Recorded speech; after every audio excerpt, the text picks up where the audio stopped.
goody, here it comes. Welcome to the Cinema Psycho Show. You are interested in the unknown, the mysterious, the unexplainable. That is why you are here. Oh my God, don't stop now! With your hosts, Brian, John, and Elaine.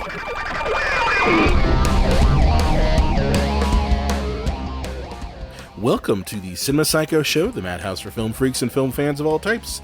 I'm your host, Brian Coddington, joined by my fellow co-host and filmmaker, John Woolscroft. Brian, you forgot something. I did. Power Glove. Oh. No, we don't got Lane with us again. This is episode 76. In a row. For all you Lane heads, our Lane? apologies.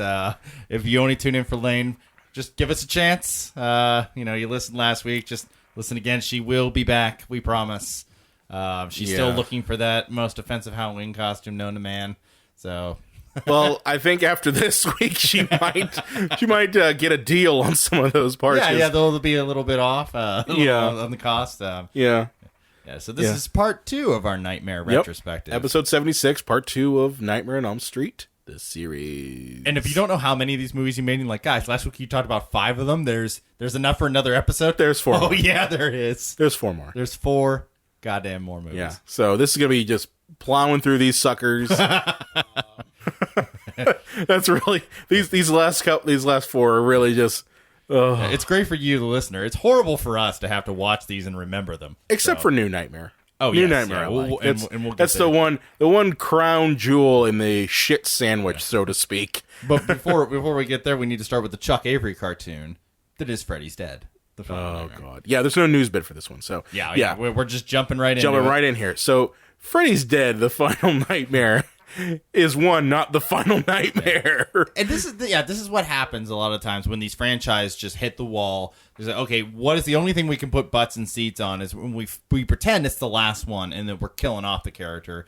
Just like with Lies. Friday 13 Part 4, they made at least 11 of those. So Part 4 was not the final Friday, whatever the hell. It was what was it? It wasn't Jason Takes Manhattan? Was that it? That's the 8th one. Oh, that's the 8th one. That's Oh the shit. 8th one. Oh yeah, yeah. That's the one that came right after Carrie. That's right. This one was the 7th Corey Feldman one, right? Yes. Yes. Yeah, and then he has a little cameo in the 5th one. But we're not here to talk about Jason Voorhees. Not till later. Yeah, not till later. Yeah, he will pop up. Yeah. So this one came out in 1991, directed by Rachel Talalay. Or 91, you mean, right? 1991. Yeah. Oh, I think you said 81. Did I say 81? Review the tape. Okay. Yeah. So yeah, Either way. 1991. And this is a 3D movie. Because of course it is. So what do we need to do to amp this up? Okay, we need to kill him off. We need to make people know it's the last one. We need to throw it in 3D, and it needs to be riddled with as many stupid, corny one-liners by Freddy as possible. And you're also forgetting throw so many pop culture icons in the movie of that era, moment yes. in time. Yes, of that moment in time. Because they don't care about this holding up past No, 3 months. that's correct. So this time takes place in 1999. Okay, The future. And Freddy has killed. So Neo is battling That's right. Agent Smith That's right. now, and down the street. Yeah. And Freddy has basically killed every child in Springwood. Everyone, they're all dead. Nobody. No kids in Springwood at all. Who's wondering how or why this is happening? The government hasn't come to investigate this. No. No. They basically have considered the town of Springwood to be like no man's land. But there's one kid. Like, where does he go to school? Is he homeschooled? There are no kids. But one, our John Doe, our lead. Well, yeah, he's the last teenager in the town. Where's he go to school? No one knows. Okay. Well, we don't know because of the fact that he gets amnesia in the beginning of the movie.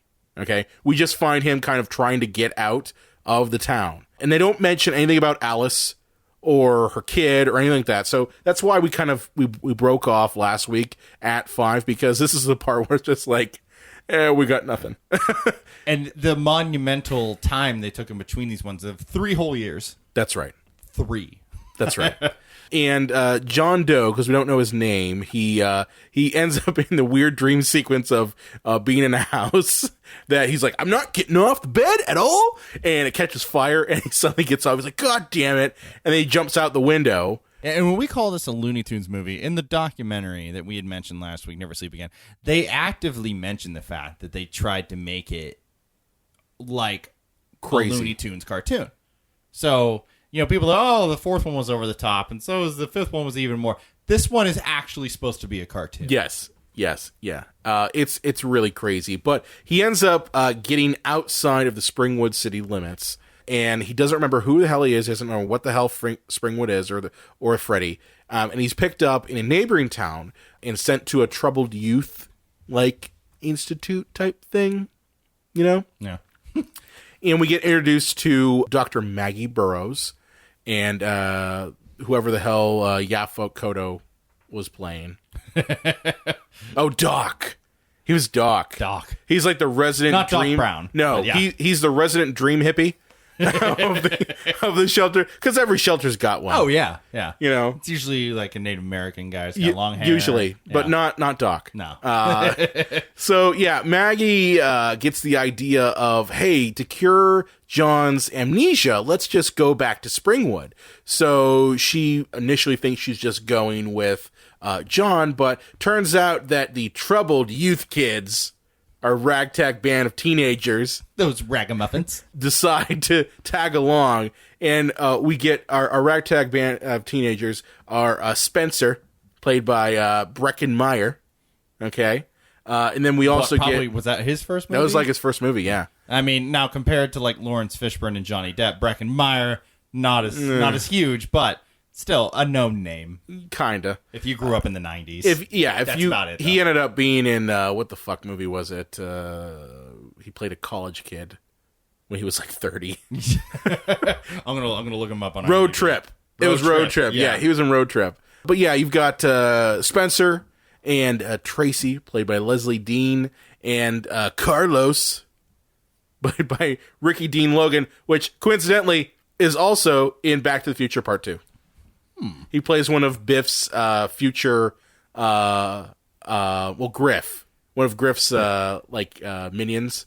McFly, yo, Bojo, those things don't work on water. That's him. Yep. So Oh, that's right. Yeah, he was in Clueless, Franklin, and Bash. yes, No one's favorite TV show. no one's favorite Yeah, TV you're show. right. Road Trip, Herbie Fully Loaded. So, He was in only a lot the of movies. finest roles. Yeah, only that the he- finest for Breckin Meyer. Yeah, so thankfully now we have a group of people for Freddy to murder. That's right, because we need to have some teenagers for Freddy to kill. Because Springwood has no teenagers for him to kill.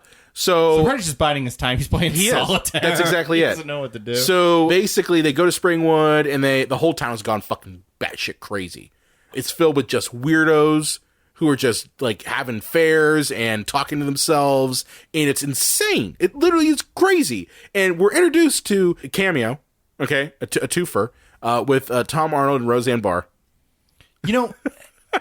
as Brian, as you townspeople. describe this, there are things that sound like on paper are like a really good idea. It's Yeah. like, oh, there's no more kids for Freddy to kill. The town's gone crazy. Like, that's kind of interesting. But then we mentioned Roseanne Barr and Tom Arnold are here, and And Roseanne's like, oh, you're such a lovely child. I'll bring you home and keep you safe. And then Charles comes in and he's just like, they bring him. it's just, I feel like there was one version of the script and then another version. They just combined the two and just said, fuck tonality. We're just gonna go off the rails. And it seriously is. Yeah. But at this whole time, basically, Spencer gets killed because they find this old house that coincidentally turns into the Nightmare on Elm Street house. Okay? Yeah. And that house is probably the biggest star of this franchise. It is. Yeah. It seriously is. But Carlos gets killed in an awesome way because he has a hearing aid. So his dream is one that he's back in like New York with in a slum, and his mom's like, "You don't listen too good. Let me clean out your ears for you." And she pops it through his head, pops out his ear, and then Freddy shows his face and does the first of many awesome kills. Okay, goofy over the top kills in which he extends out a chalkboard and scratches his nails against it, causes his head to explode. If you are just in for the goofiest shit you've ever seen, oh yeah, then here you go. Oh, absolutely. So Carlos dies that way. And then Spencer's the next one. Because Spencer's a big drug addict. You know, likes to get high, and he likes to play video games. And his father, who's this rich asshole, wants him to be like him, which comes back later when he gets killed, because he watches on the TV another cameo by Johnny Depp. Yes, and probably the only awesome part of this movie, in which he says, "This is your brain on drugs." And this is Johnny Depp playing Johnny Depp. That's right. You know, this is not Glenn from the first movie. This is Johnny Depp. Yeah. And he's like, "This is your brain on drugs." Any questions? And Freddy comes in, he's like, "Oh, with a frying pan." Yeah. It's like a frying pan to me. And Spencer gets transported to a video game world, in which, yes, we get the Power Glove reference that we started the show off with. And Freddy's marveling at the graphics. So, graphics. Nice plug for Nintendo here. Seriously was. Yeah. And is this around the time that horrible NES Freddy? No, that came out earlier. Oh, still in the 80s? Yeah. Because you figured Nintendo came out in 85. So around this time, you'd be getting like Sega, Genesis, and even maybe Super Nintendo to a point. Yeah, which is weird. Freddy's stuck in the past. He's still playing NES. He is. But yeah, so Spencer and Carlos bite it, and, you know, John Doe also... the game came out in 1990, so in between the fifth one and this one. Yeah. So it must have came out around that time. That's terrible. So yeah, John Doe ends up, you know, also biting it because he's convinced that Freddy had a kid, and that he is his kid because Freddy wouldn't kill him. Sure. Kind of true. Yeah. Yeah. Yeah, and this movie delves a lot into, like, Freddy's backstory. Yes, which is one of the reasons I like it. There's a lot of reasons why I like it. Once again, that's another part of the what could have been good about this movie. So yeah, John Doe thinks he might be Freddy's son. So while he's falling to his death, and he's in the dream sequence, mind you. Yeah. He's falling to his death. He's got what the fuck is that? Parachute. And Freddy's talking to him. He's like, "Do you think I'm your daddy?" Wrong. And he is wrong. Yeah, and it's falling with him, right? Though, yes. Like when in Who Framed Roger Rabbit, it's very much like that. And Mickey are falling. It's very much like that. With the detective. So he's wrong. Again, we said partially right. Yeah. Freddy did have a kid, but it's not him. He falls in some spikes. Okay. Very Looney Tune like. Brings them in by like crawling on the floor and using his back to push him into frame. Kind of does like the eyebrow lift. Like wink, wink, nudge, nudge, Looney Tunes. And you find out that Freddy actually did have a kid, and the kid is Dr. Maggie. Mm-hmm. Mm-hmm. And really, John's role was just to bring her to Springwood so that Freddy can transport to other towns through his daughter's mind and dreams. And that seems like a really convoluted plan. That by really Frederick. does. You know, he's got to really hope that they come to the town. Yeah. And they do this. Like there's a lot of dominoes that have to fall into place to make this plan work. And if you remember our discussion of part 5 last week, and now we're talking about the convoluted plots of these movies. Yeah. Yeah. I mean, either Freddy is a master manipulator, which judging by these kills, not so much, or he just really is just a matter of chance. Mm-hmm. So yeah, he hitches a ride and comes to the new town where he basically at that point it really just becomes like discovering the backstory. Yeah, and you know, it kind of takes over. It kind of takes over. There's really no kills at that point. Although you do get a dream sequence with Tracy, in which you find out Tracy had some trauma with her daddy. Trauma with a father and backstory in 3D. Yeah. So Tracy, and what happened with her dad? Oh well, her dad, who's the quintessential gross, overweight wife beater wearing shirt guy, comes in. He's like, he's the only character. He's the only character that exists in these movies. Yeah. We got to go really gross. She ends up beating him with a pan, like a stovetop pan, and transforms into Freddy. And then visits Doc as well, a resident dream hippie. and explains how he's had everything done to him to kill him. And that's one of the best scenes in the whole movie, when he's just like, first they tried burning me, as he slices off a finger. Then they tried holy water.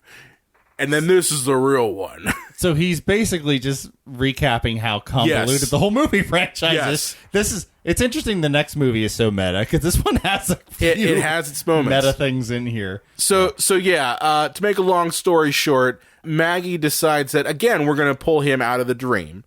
Okay? So she goes into his dreams, though.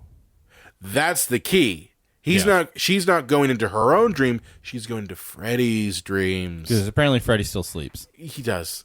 So inside of Freddy's dreams, you find out his whole backstory. So we're introduced to Freddy as a kid who likes to kill rats, okay, with a hammer in school. And then we're transitioned to another cameo with teenage Freddy, who likes to do some self-harm on himself.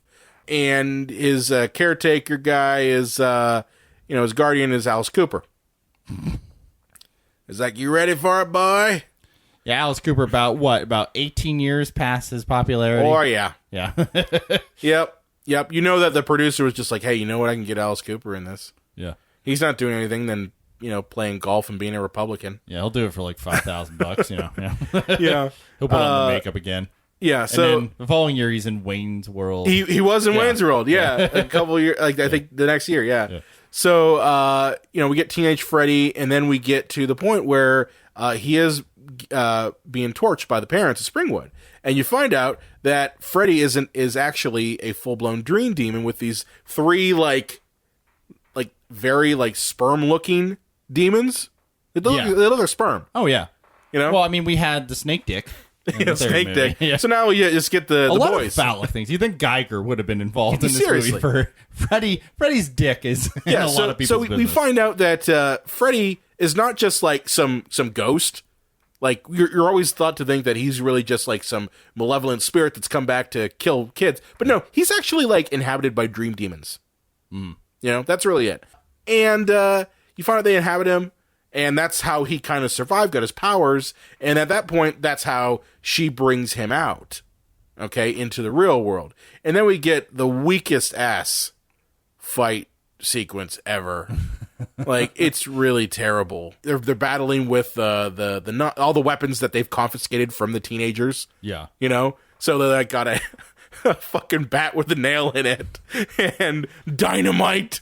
And because once again it's a cartoon. Yes. So there's goddamn TNT. So Maggie beats the shit out of him along with Tracy, and Tracy's just handing her like dynamite, and she's like, put the glove on. It feels good, doesn't it? Like, it's just weird. Yeah. So she kills Freddy. He blows up in 3D. Yeah. A lot of shit flashing at the screen. Yeah. And that's really the whole movie. That's Freddy's dead. The production of that movie is interesting because Rachel Talalay, that's actually her name, Talalay. She worked on all the Freddy movies. Like, she was a production assistant in just about every movie dating back to the first one. Okay. And kind of worked her way up. So this is like her first director debut, and she didn't want to do the 3D thing at all. Well, it was a pain in the ass. They had to have a giant rig. They had to shoot things twice. It's funny that 3D became so popular in the mid 2000s and on, because it was considered so hackneyed and trite and cornballish and difficult. Yeah. That's the thing. It's not easy, to do 3D.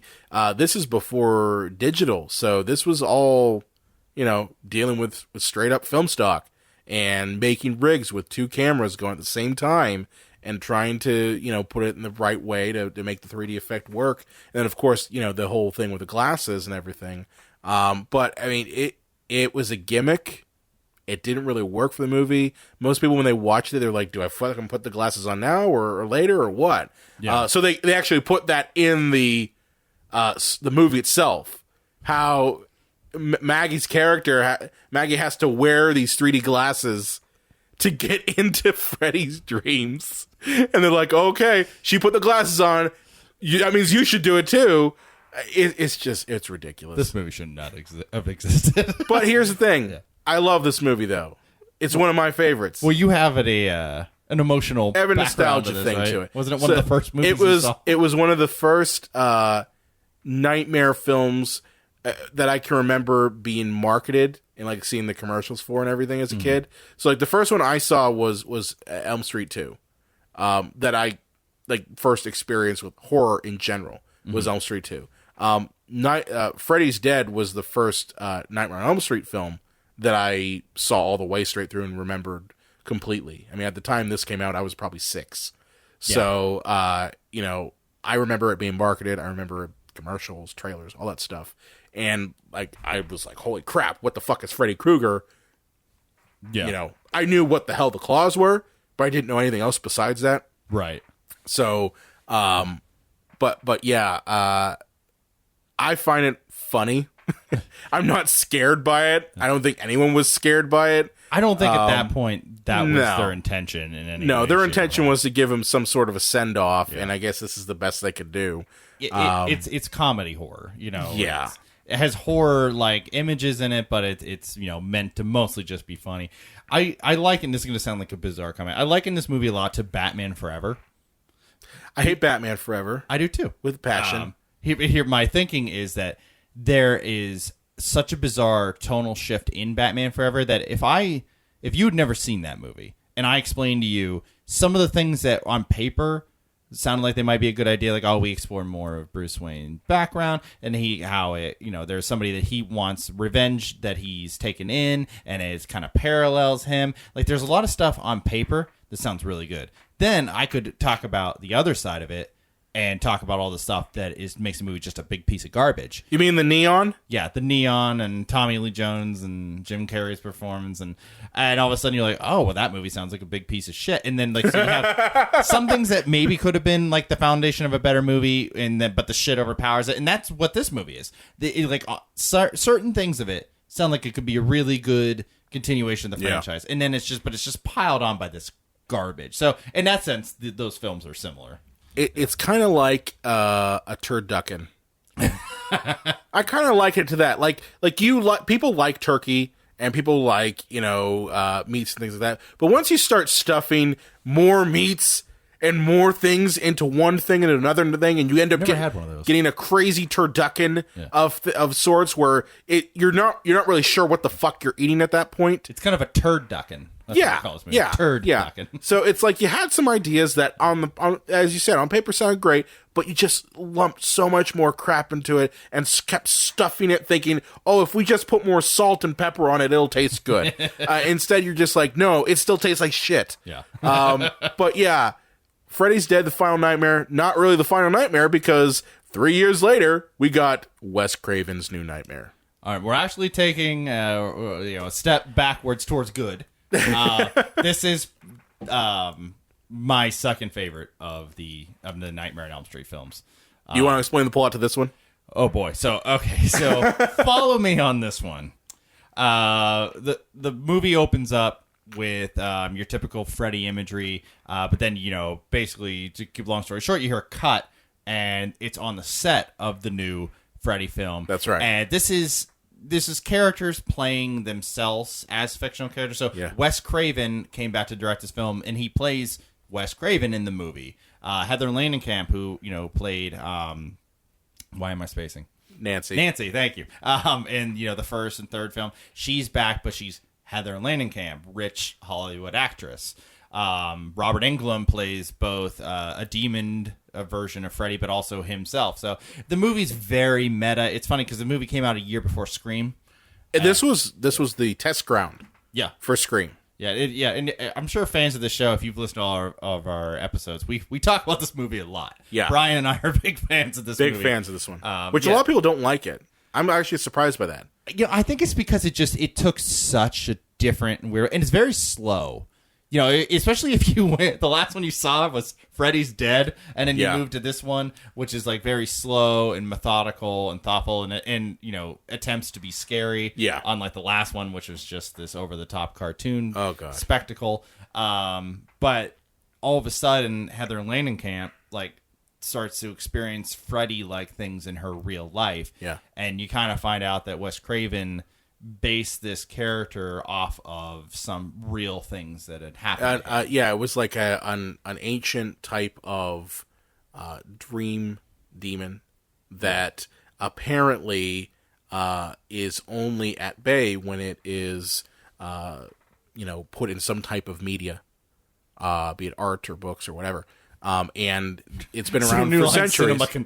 We're doing a great service. Yeah, it's been around for centuries, and it seems to like the incarnation of Freddy the best. And since the movie stopped, the demon's become restless and is now infecting the reality, the real world of the film. So, and affecting the real actors. And he kind of explains that the only person who can defeat him is Nancy or Heather. Yeah. Yeah. Just to be clear, it's Heather in this movie. It's the actual person. And there's like, if you're in these movies for the kills, there's not many. Like there aren't, but the kills in them, they're no longer goofy. Yeah, like they're very dark. Heather and Landingham's boyfriend in the film is driving, and like the blades come up from the seat, and start stabbing him while he's driving. At the funeral, like Nancy's son is like being pulled into the grave by the Freddy looking demon. So it's a slow burn. It is. Movie. And I think that possibly turned off a lot of people, too. I think it was confusing to some audiences. Yeah, because they're like, well, didn't you kill him off on the last one? And why this really isn't technically isn't Freddy Krueger. That's correct. Yeah. But what's interesting about this film is just how meta they really did get. And it also is interesting to note that this film was filmed at the time of the Northridge earthquake. So, like, and earthquakes kind of play a prominent role in this film. That's supposed to signify that that's the demon kind of getting through to our world. And what's interesting is that the Northridge earthquake happened while they were filming, and they used that as background imagery. So, like, the scenes of when she's, like, driving to the hospital and you can see, like, the collapsed road and everything, that's real. That wasn't a set. That was at the time. So it kind of is interesting how they mirrored that in reality. But I love this movie. I really do. I think it's great. I wish they would do another Freddy movie with this incarnation. Yeah. You know what I mean? Unfortunately, our good friend West has shuffled off his mortal coil. I know that, but I'm just saying, like, this incarnation of Freddy, which is much more darker, much more brutal, and he's not there's no comedy at all in him. Mm-hmm. Okay, the only joke he has is when he's talking to Dylan, who's not Nancy, but Heather's son. Cat. Yes, you ever play Skin the Cat? That's the only real comedy you get in this, other than just utter murders. Yeah. And Nancy has a son in this movie. I think it's like the kid from Full House. Yes, and he was really he's prominent Dylan. Little kid actor at that time. And everyone around her thinks that the child's being abused because the demon is attacking. It's leeching off of him. And basically, near the end of the movie, they separate Nancy. I keep doing that. Heather Landenkamp from her child, and he goes to a hospital. Yeah, and basically, they pull him away because I think they want to do tests on him and make sure that there's no abuse at home, because it sure does look like that's what's going on. And then how does Freddy join us from there, Brian? Well, Dylan falls asleep with his babysitter Julie, and that's when Freddy kind of pops in and murders Julie, very similar to how Freddy Krueger killed Tina in the first Nightmare. And he doesn't have his stuffed animal, right? Isn't that? Yes, that is it. The little boy is protected by his stuffed animal Rex. So Nancy runs to get Rex, and as this is going on, Dylan escapes the hospital. Freddy's chasing after him. You've got some really terrible CGI in this, like really bad. It's 1995. It was 1994. But it's really it's really not good. And you've got also a bunch of extras in Freddy masks, and it can clearly be told that they're in Freddy masks. But I mean, ultimately, it is a really good movie. They end up going to Freddy's land, the demon's land, because the world around Heather starts to transform into Nightmare. Okay, like the Nightmare on Elm Street world. So John Saxon, who plays himself, suddenly becomes the police detective in the original film, and he's calling Heather Nancy. He's like, "Why are you calling me Nancy? My name's Heather." And it starts to leach into our reality. So John Saxon, one more time, big money. Yeah. So John, interestingly enough, Heather Langenkamp and John Saxon made the same amount of appearances. Every time you get one, you get the other. That's right. It's a 2-for-1 deal. So Heather decides that she's gonna go into the dream world by taking some sleeping pills that Dylan has left her, because they keep reading the story of Hansel and Gretel. So she goes to the dream world, and the dream world is really it's very dark looking. It's kind of like you took Rome and kind of exploded red and violence all over it. It's a lot of columns and pools and things like that. And Freddy's trying to get to Dylan, who's in a oven. And he's like, "I got some gingerbread for you." And Nancy starts to battle him. And you've got some really goofy effects that come into play, like the tongue scene. Freddy's tongue is a recurring theme. That he's the Harvey Weinstein. He is the Harvey Weinstein of the underworld. But he kind of wraps his tongue around Heather, and Dylan's got like a knife, and he's like trying to stab it. He eventually does, but basically Freddy gets defeated by Dylan and Heather. They put him into the oven. They turn the oven on, and he kind of reveals his true form as a demon, and is cooked just like Hansel and Gretel. Kind of pulling from that sort of thing. They end up finding out that this was all kind of written down in the script that Wes had made. Yeah, and that's kind of like the big ta-da at the end. Ta-da! Yeah, everything that they were talking about is in Wes's script. Yeah, it's meta inside of meta inside of meta. So it's like they kind of killed him, but also Wes helped stop it by writing another Nightmare film. Yeah. It's a brilliant way of New Line's we need another Freddy movie. And it's like, guys, we just called the last one Freddy's fuck dead. How are we going to do And technically, he's dead in that original series. Yeah. So they're not lying. So, and I mean, this is the only way they could do it. And it's kind of an ingenious way to continue on the franchise. And what we all thought was... We thought that was the end. I thought it was the end for the longest time. And then, but we were wrong. And but, not to sound too piggish, but my God, Heather Langenkamp's never looked better than she did in this movie. Yeah. What? Anyways. Yeah. But just to segue a bit here, there's also another film, where Jason's dead. And is that what it was called? Jason's Dead, or something like that? Something. Yeah. Jason Goes to Hell. Jason Goes to Hell. That was it. Yeah. Because they couldn't call it Friday the 13th anymore because they changed distribution. Yeah, that's right. But the reason I'm bringing that up is at the end of the movie, his mask is lying there, and a pair of gloves with claws drag the I'm just hitting my mic here. Drag the mask down to hell, kind of hinting, we're gonna get a battle film here, and then the great battle actually was getting this movie made. That's right. It took years. Yeah, over 10 years. Over 10 years. Yeah. Because I think that movie came out, in 1993. Yeah.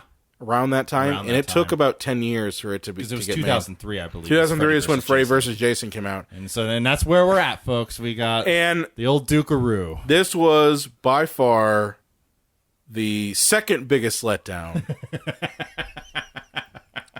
You'll find out what the first one is at the end of the show. The second biggest letdown, because I was so pumped for this fucking movie. I was pumped for it. Were you pumped at all for it? No, so no, I was there opening weekend. So for somebody who wasn't pumped for it, I was there opening weekend. I was there for But opening weekend too. I didn't understand how in God's name these two were supposed to fight. The Alien versus Predator, that makes sense. But one guy has mystical dream powers, and the other has to exist in reality. There's no realm for either of them to have an even fight. But he can't die. Yeah. Jason doesn't die. Jason doesn't die, Freddy doesn't die, so there's no consequence of them fighting, and one has the ability and the other has the ability. So it's not an even fight. So I was baffled as to how these guys were actually going to battle. So that has always bothered me leading into this movie. Yeah. I suspended my disbelief for it until I was in the theater watching it and just going like, really? Really? Because I was always Team Freddy, okay? Always was Team Freddy. Jason has no personality. I want to go for the guy. I don't think anybody's Team Jason. There's some people who are. You took your girlfriend to the theater so she gets scared and give you a hand job, you know, and you wanted to watch some gore, you know. and Freddy's the guy. Yeah. You go to get your hand job and you're laughing while it's happening. That's the movie. It's like, okay, let's not go for pizza afterwards. Yeah, seriously. How about burgers? After looking at Freddy's face. But this is interesting because this film does take place in the universe after Freddy's dead. Okay, we're back at Springwood. Apparently, kids now exist again. And they're taking what, Hypnol? Yes, they're taking not Hypnol, but it was like a dream depressant that the whole town buys and gives to all kids. But that's not how dreams work. No, that isn't how dreams work. I think like even though we don't remember all of them, we dream like something like 100 times in a night. And the thing is if you don't dream, you go insane. Yeah. Like that's how it works. That's how your brain gets rid of all of the stuff you've had to experience all day is through your dreams. It just comes out like gobbledygook, okay? But the hype for this movie was huge. I remember there was a weigh-in in Vegas between Freddy and Jason, and like it was a boxing match. It's like, oh yeah, they knew how to market. This thing. They did. And here's the upsetting fact: this is the highest grossing film in the franchise. Of course, it is. Yeah. But the whole thing with this is that because of the dream suppressant, because the town has tried to hide everything that has to deal with Freddy, including the events leading up to this movie, no one knows who Freddy is. And that, again, kind of takes away his power and his influence. So he's not strong enough. So Freddy's plan in this whole movie is that he's going to recruit Jason, who can kill people in the real world, to kill for him in the name of Freddy, so that people will remember him again, so he can kill them in their dreams. Okay. Again, with the convoluted plans here, so Freddy. What the fuck? Will anybody think it's Freddy Krueger if a guy in a hockey mask is macheteing people? The script. This doesn't make any sense. The script. and at least like a lot of these movies started off somewhere slightly in logic, except 5. And then they just fell apart. This movie doesn't make sense from the beginning. Yeah, it doesn't. Yeah. It doesn't at all. So Jason, apparently, Freddy can just be like, every time he dies, just, oh, here you go, back up on Earth, and now kill for me, and they'll just they'll piece it together? That's right. That's correct. Yes. Okay. Yes. Makes perfect sense. It does make perfect sense. And our teenagers in this, we get... You get the one chick from Destiny's Child. Yes, you do. You get very forgettable characters in this one. I mean, they're really bad. Like, at least in Freddy Krueger movies, the teenagers that are getting killed, they're somewhat memorable. Yeah. But these guys really aren't. Okay? So, like, Kelly Rowland is one person not because of what she's in this movie, but because of Destiny's Child. But you get, like, Jason Ritter is, like, the crazy boyfriend of the lead character.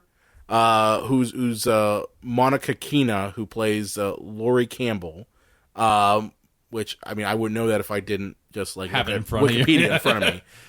But yeah, and then there's this kid who's basically Jay from Jay and Silent Bob. That's right, the pothead. Yeah, because of course there's one, and then my thing is I smoke weed. And there's also a nerdy kid who's got a thing for Kelly Rowland, and we're all just going in the theater, just going like, that ain't happening, dude. And Kelly Rowland is such a black stereotype that is clearly written by an old white man. Yes. If you listen to her dialogue, really is. There's some old white guy who's like, this is how black teenagers talk, right? Yes.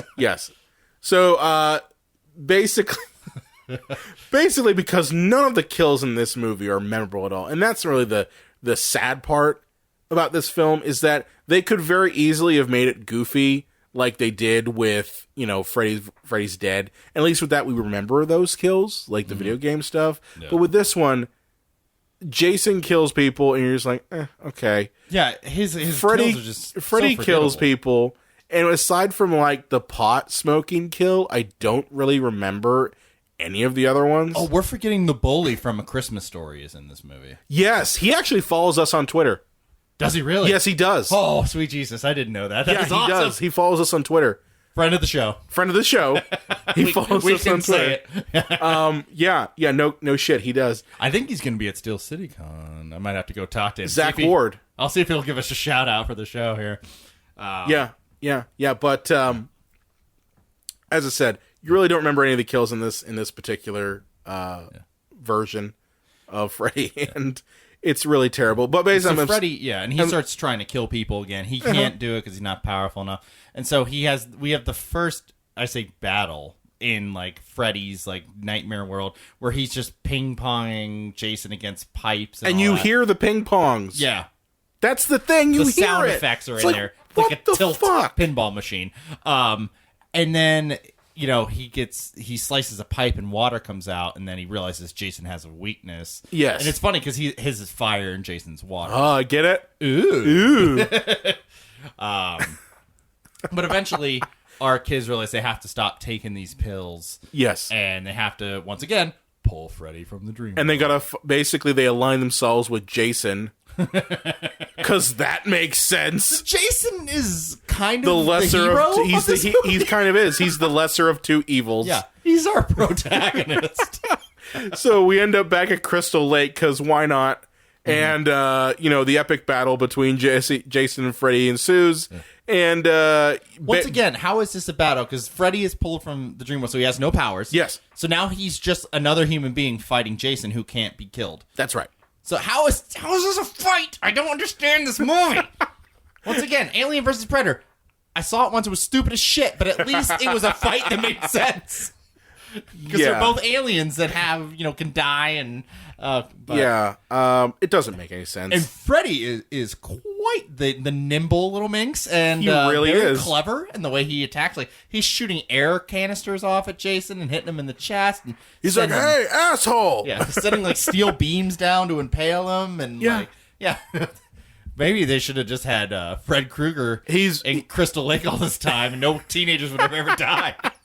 Can we hire that Fred Krueger guy to basically be our head of security at Camp Crystal Lake? At our camp counselor. Just pay me in teenagers. Okay. Well, that sounds about right. We're next door to sleepaway camp. Pay me in teenagers. So it ends with both of them being presumed dead. Explosion, shit, that sort of thing. Freddy gets his head chopped off by our hero Jason.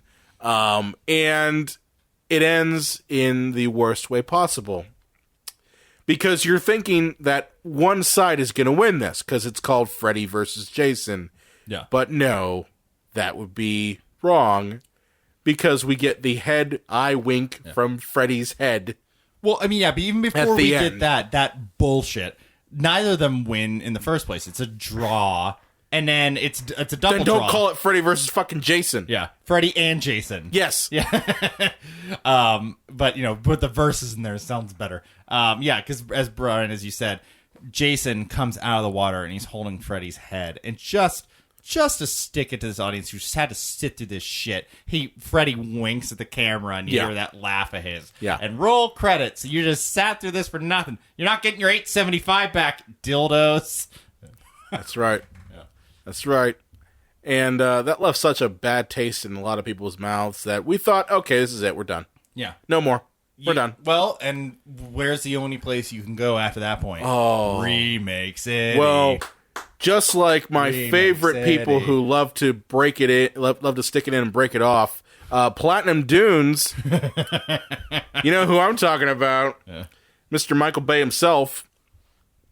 decided in the early, mid to late 2000s that, hey, it would be a good idea since I'm, basically raping everyone's childhood with, Texas Chainsaw and Friday the 13th and Transformers. No, this is before Turtles.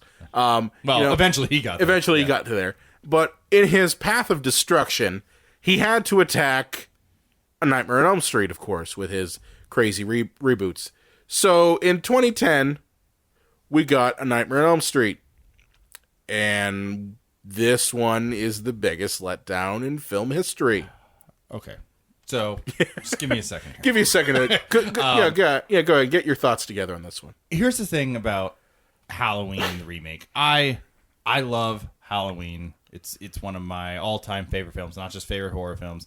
But a remake can make sense. The reason Halloween failed is not because it was a remake. It's because it was made by Rob Zombie. That's right.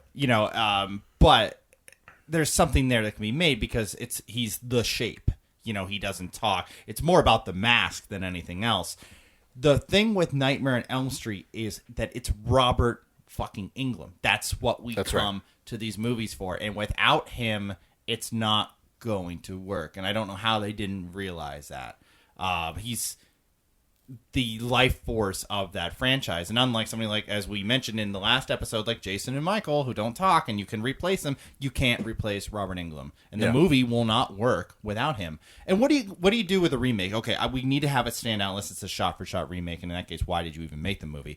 So instead of it being goofy and kind of fun, we're going to make it deathly serious. And we're going to double down on making him a child rapist, not just a child killer. Uh-huh. And we're going to completely change the makeup look, and we're going to change his attitude. And it's not going to be anything that you want in a Nightmare on Elm Street movie. And they thought that's going to be successful. Yes, they did. Because they don't know what the audience wants. This goes back to Hollywood in general has no fucking clue what the average audience wants. They have ideas of what they want, but they don't have ideas what we want. And we didn't do this as an episode, thank God. But we have talked about the RoboCop remake and how it took out everything that made RoboCop. Yes. And because if you don't do that, then you're stuck with that appalling question of why did we remake it in the first place? Right. And everything that makes Nightmare on Elm Street a success, they took it out of this movie. Because they had to, because otherwise they're stuck with that question, just like with RoboCop. Why the hell are we doing this? There was ultimately no reason to make this movie, and the marketing of it. And I know that I've talked to some people who there are some people out there who actually like this, very slim few, but a lot of people will be like, oh well, this is our Freddy for our generation. Fuck you. Yeah. Fuck you. You don't need your Freddy. You know why? Because Freddy was ours. You get to share in it. Create your own thing, and that becomes yours. Well, I mean, I guess, you and I had a throwdown on who was the better Batman. And there had been multiple Batmans and multiple Jokers. Yeah. Do you think that there's ever going to be a universe where we could have multiple Freddys? No. No, just shut that door. Freddy is here's the thing. It's not like Freddy is a literary character. It's easier to get different versions of characters that exist in other media aside from film. Mm-hmm. Okay? Dracula is a literary character first that's been adapted so many times that, we all have our favorites. And that's fine. Mm. But Freddy began in cinema. That's a tall order to try to replicate, is an already made cinema icon. Okay, not a literary icon, a cinema icon. He doesn't exist in comic books or anything like that prior to, 1984. So I don't think you really can do that. It's the same goes for Pinhead, in the Hellraiser series. I'm sorry, but Doug Bradley is Pinhead. There will be no one else. Okay, you can throw someone else in the makeup, but the problem is like that actor brought the characteristics that originated in that film to that role. You can't just replicate that. They become the character. Yeah. And with Frankenstein, we could say, oh, well, yeah, Boris Karloff is clearly the best Frankenstein, but we've seen other versions of Frankenstein that, do give a run for its money. A lot of people don't like the Robert De Niro version. I actually like it to some degrees. Yeah, it's not terrible. Yeah. It's not as bad as a lot of people think it is, but that began as a literary character. We all could imagine our own version of Frankenstein. So with any of these characters that are contemporary characters in film, I don't think it's really possible to do that. Batman began as a comic book. So yeah, we're all going to have a different version of Bruce Wayne that comes and goes. That's fine. Same with James Bond. James Bond began as a literary character that was adapted over and over again. So, but movies that began with these characters, I don't think you can really replicate them because the actors that portray them become so iconic. It's just too hard.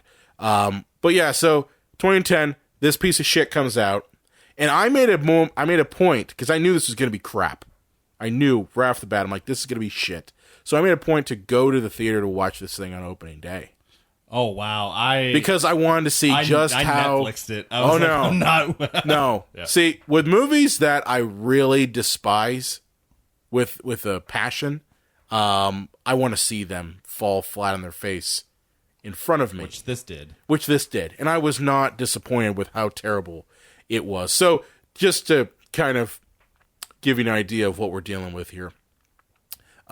Same plot for the most part, although we're given a couple new added changes. Okay, here are some of the changes, and we're not going to go through the entire plot, but basically, your teenagers have now been replaced with emo kids with a way too much smoky eye look.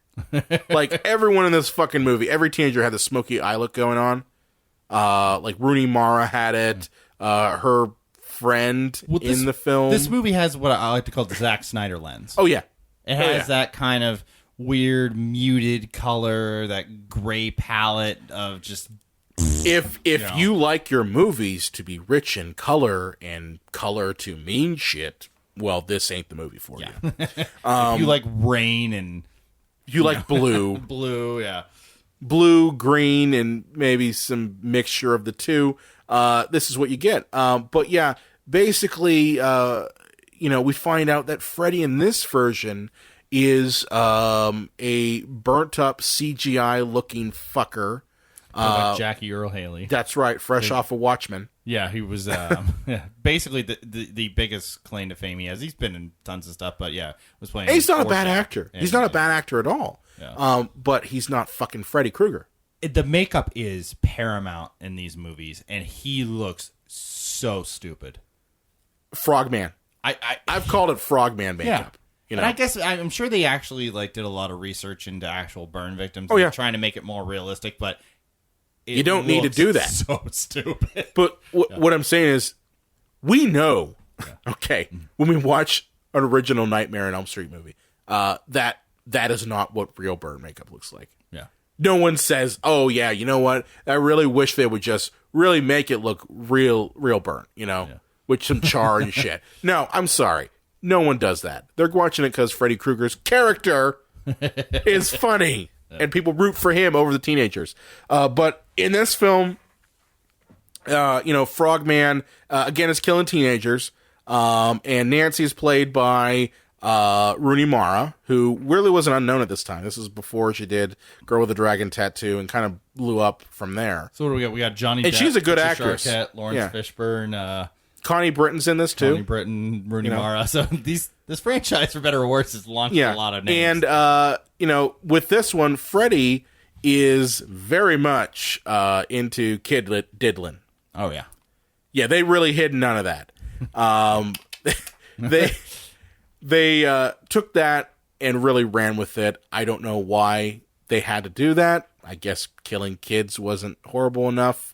They had to take that element from Wes Craven and just say, oh, yeah, you know what? He's fucking kids. Yeah, well, what can we up the creep factor? How can we up the creep factor? How can we make it so that you're not rooting for Freddy? Because that's, up to this point, we were rooting for Freddy. This Freddy is not likable. No, in not at all.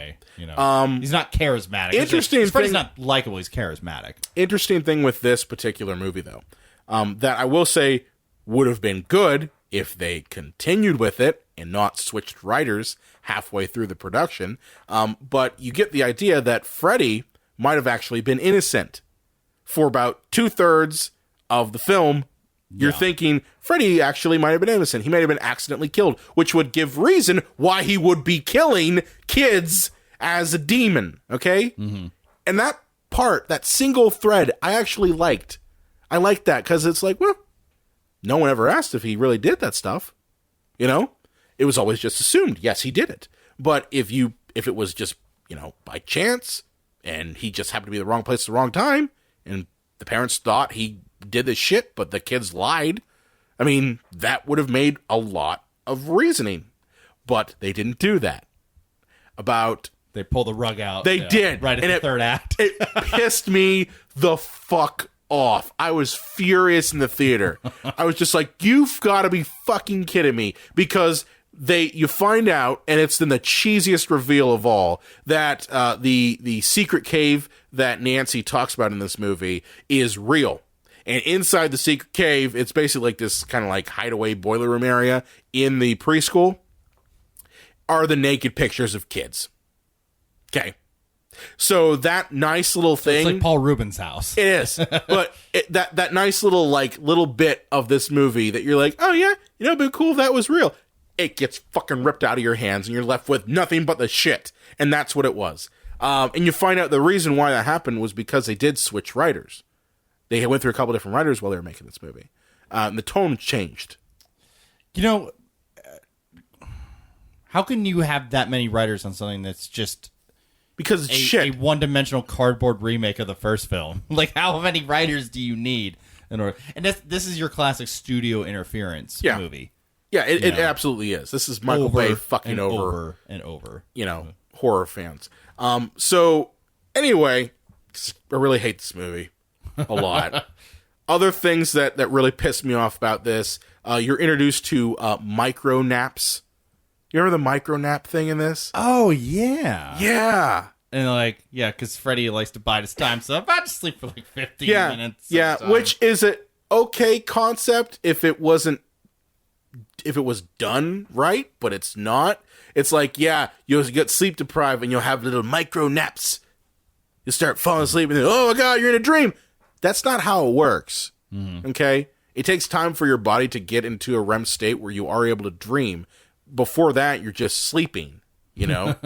You can't just jump into a dream and then come out of the dream. It doesn't work that way. That's like if you've been awake for 48 hours and then you go to sleep. I've experienced this, and I talked to my mom, who's a psychologist, so it's that I'll fall so deep into sleep, I'll actually wake up and barely able to take a deep breath because my body fell almost immediately into REM. It's not natural. Yeah. And that's, so there's a process here. Yeah. You don't just jump into dreams. So there's that shit.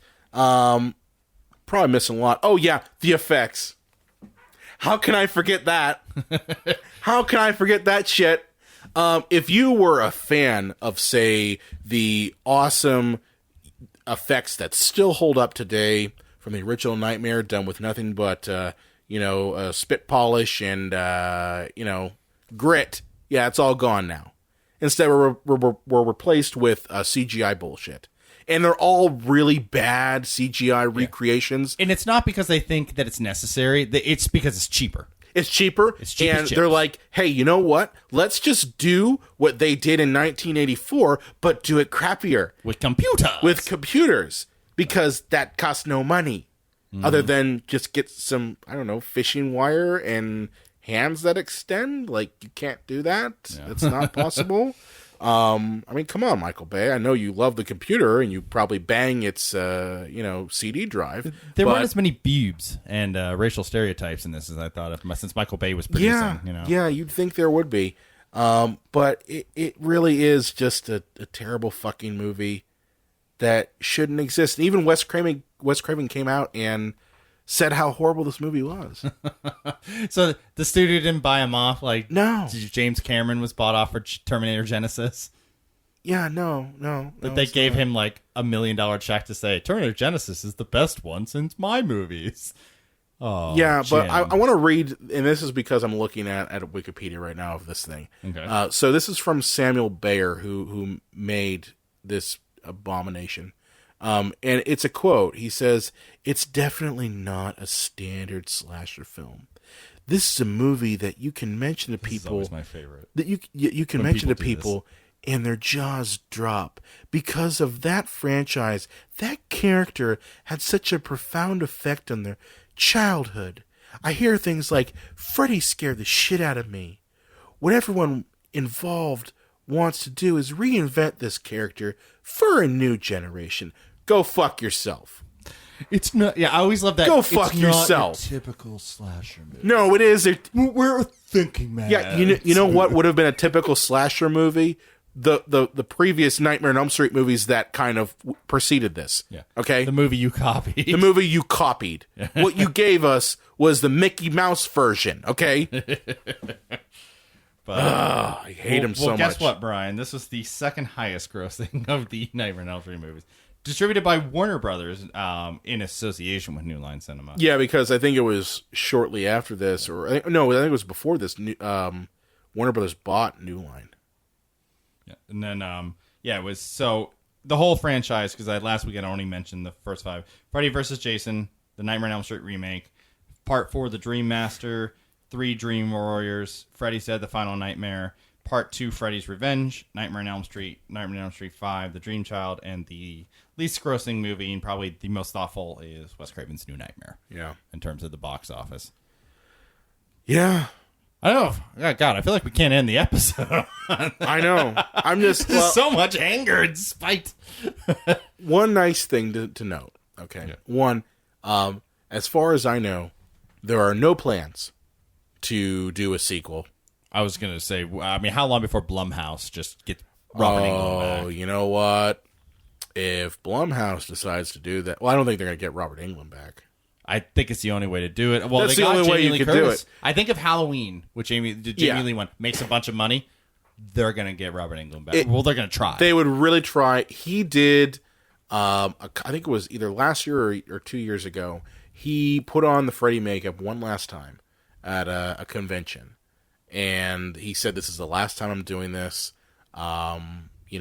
He's doing, indie films now. He's kind of become like the working actor. Mm-hmm. And I don't think he really has a desire to go back and doing Freddy.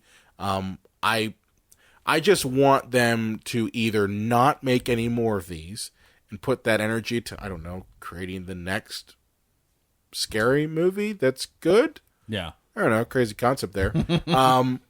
Or you get Robert Englund back and you go back to a real Nightmare on Elm Street movie where you get the best of both worlds. Like, the reason why I think people love Dream Warriors is because it strikes a nice balance between the goofy comedy shit, Freddy's characteristics, and also that horror element. There still is a horror element in that. Even though it's got its flaws with, like, the Ray Harryhausen fight and everything like that, it's still an all-around, well-balanced film. Is it nearly as scary as, say, New Nightmare or even the original Nightmare on Elm Street? No, it's not. But just like Evil Dead 2, where Evil Dead 2 strikes a nice balance between horror and comedy, not Wes Craven, but Dream Warriors hits that balance. And if they go back to that, then I think we're fine. But they have to understand that you cannot just shoehorn anyone into that role. The remake kind of shows Jackie, that. Lee or Earl Haley, that name. He seemed like, until you saw some of the makeup effects or his performance, like, oh, I bet he'll be good. Like you think that, but then you realize you see what happened. Yeah, they just have to even that get can be back let to the down. roots. But I think one of the problems that you hear a lot of people talk about who work in the industry in Hollywood, like deep in the industry, say there used to be ways to know when a film would be successful. Yeah, that it was either the star system, like if you put Gregory Peck in there or something like that, the movie's going to be successful, or it was the genre. If you make this type of movie at this time of year, it's going to be successful. There's almost no way for them to have proper demographics on what's going to be a successful movie or not anymore. So they take fewer and fewer and fewer chances. Yeah. And what do? They go back to the well of what's been successful and over again. And until they figure out ways that they know movies will more than likely be profitable, we're going to get another Nightmare on Elm Street remake and then another one. I think and I've said this before, but I think the only way you could be successful now is Netflix or Amazon. Oh God, do you think they're going to do a slasher extended universe? No, I'm not like saying. Michael No, and I'm not Jason? necessarily saying. I hope the fucking God not. One that would require a lot on the studio's part to procure Tom Cruise all will be in those the guys. first one. But no, I just when I mean by Netflix and Amazon, I look at their model of supporting ideas that are outside of the box. Okay, I'll give you an example here. Stranger Things. If you took that idea and you gave it to, say, I don't know, any of these studios that are traditionally thinking, there's no way Stranger Things would have gotten made. No. It's not possible. Okay? One, you're putting an actress like Winona Ryder, who hasn't worked in anything in years, in a starring role. Yeah. Okay? You're dealing with concepts that are, when you're dealing with nostalgia, so it's the 80s. On top of that, you're dealing with basically a monster movie. So yeah, you might get people who be like, oh yeah, it's like Super 8, or it's like this or that. But ultimately, it's not a property. Okay? Yeah. It's not something people are familiar with, other than, that kind of, I can see the references to the 80s. But it's not just like a franchise that you could easily market. There's some work involved in that. And Stranger Things has become such a phenomenon that, because of its place in horror, it's something that makes a crap ton of money because of Netflix. It gets made because of the fact that people found it and they were like, this is awesome and I get it, and it's original. Okay? So what I'm saying is that the future of horror, future of these sorts of movies, the next Freddy we're going to get, I don't think is going to be on the large screen. I think it's going to be on the small screen. I'm waiting for the next version of a slasher movie that ends up being a TV series or a small run type series that ends up going on Netflix or Amazon Prime. Well, and I think it's important to look at these nightmare movies in perspective of, like, they got steadily worse and worse and worse. They did. And it wasn't a matter of them needing to be of big-time quality. There were people that were mad when they changed the Coke formula to New Coke that didn't even drink Coca-Cola, because Coke was a part of our pop culture lexicon, and it was more important for Freddy, I think, to be a pop culture icon than for these movies to be very good. Right. And that's why it's, as we have said a few times now, Freddy, at Robert Englund's performance of him, is a pop culture icon, and you can't really try to duplicate that, because you're not going to get it again. And most of these movies are not very good, but they are, they make comic books and books and a TV series too. Yep. Yeah, and every Halloween store every year has a make your own Freddy makeup section. Freddy is to this day. Freddy in that incarnation is a pop culture icon. And let's not kid ourselves and say that these movies are all like masterpieces. They're not. No, and I mean it also extends to other franchises from that era, with the exception of, say, Jason or Michael Myers. We had different people step into the role of Pinhead, and how well did that work? You got Fat Pinhead in the last Hellraiser movie, and it was terrible. And Doug Bradley's done some bad Hellraisers movies, but that one was enough to get him to say, I'm not doing that. Yeah. But think of also, with Chucky, we know that, what the fuck is his name?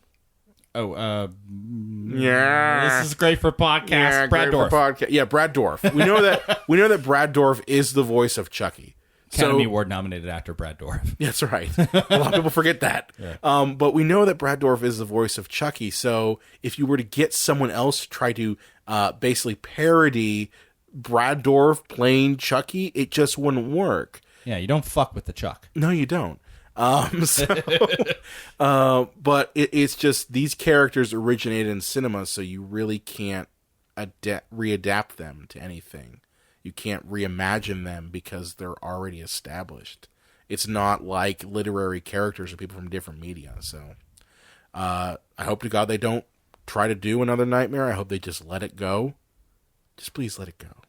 Okay. I think they'll make one more and it'll crash and burn, and they'll. How many more crashing and burnings can they get? Yeah. Well, they're already in talks to do another Friday the 13th reboot. So that reboot failed, and so now they're going to. I mean, they keep doing the same thing with Texas Chainsaw. You know, they just had another one called Come Leatherface come out.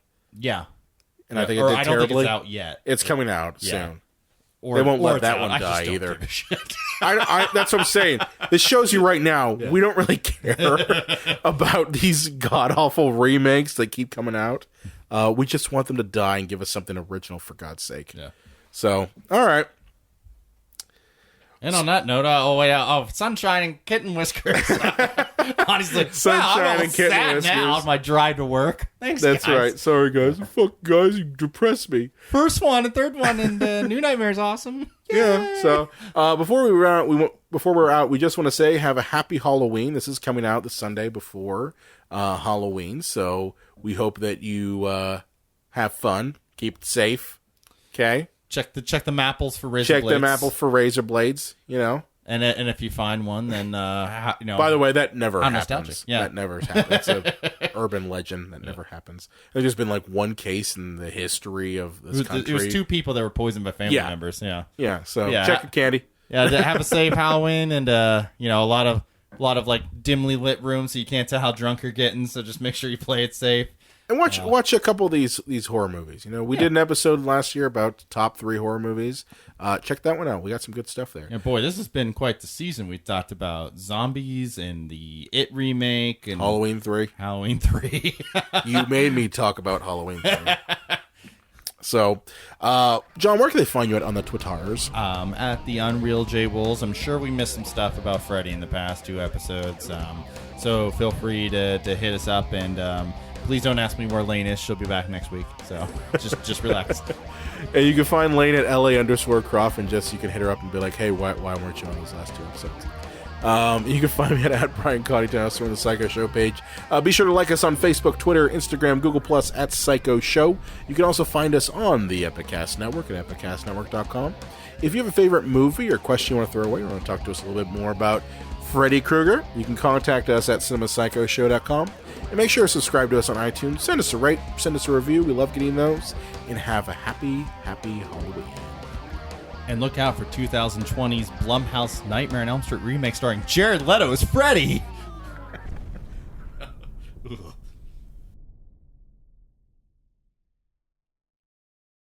Epicast.